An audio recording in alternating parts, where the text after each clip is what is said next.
අපි සිරිපාදේ ආවා. අපි මෙතන දැන් තමයි කරුණා කරන්න පටන් ගන්නෙ කුරුවිට එරත්ත පාර. එරත්ත පාරින් තමයි කරුණා කරන්න ගන්නෙ.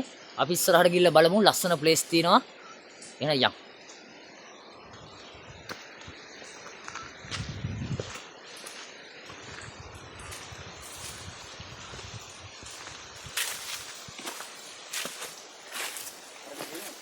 මේක තමයි ලස්සනම ප්ලේස් එක. ආයිබෝවන්. ඔන්නේ නැති අපි සිරිපාදේ ආවා. කට්ටියෙන්ද පේනවානේ පොට්ටේ කොහොමද කියලා. ලස්සන ලොකේෂන් තියෙනවා. ලස්සන ලොකේෂන් එකක් මේක. ආයේ තව උඩහට යන්න සුපිරිම ප්ලේස් ටිකක් තියෙනවා.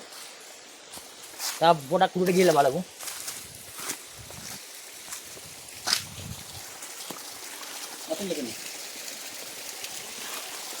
ඔන්න බලන්න ප්ලේස් එක. උඩම ප්ලේස් එක. ඔයාලා මොන හරි කියන්න තියෙනවද අපේ මිත්‍රයා? ඔව් අනිවාර්යෙන්ම.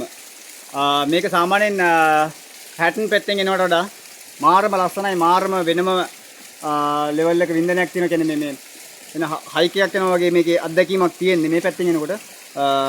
මේ මොකද්ද මේ පැත්තෙන් මේ කුරුවිට එරත්ත පාර. ඒකෙන් එන්න අර පැත්තෙන් එන්නත් පුළුවන්.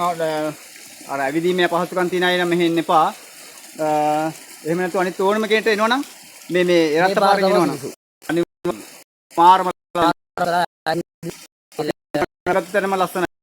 අපි බලමු කොහොමද. එතෙන්ද හම්බෙමු. ජය.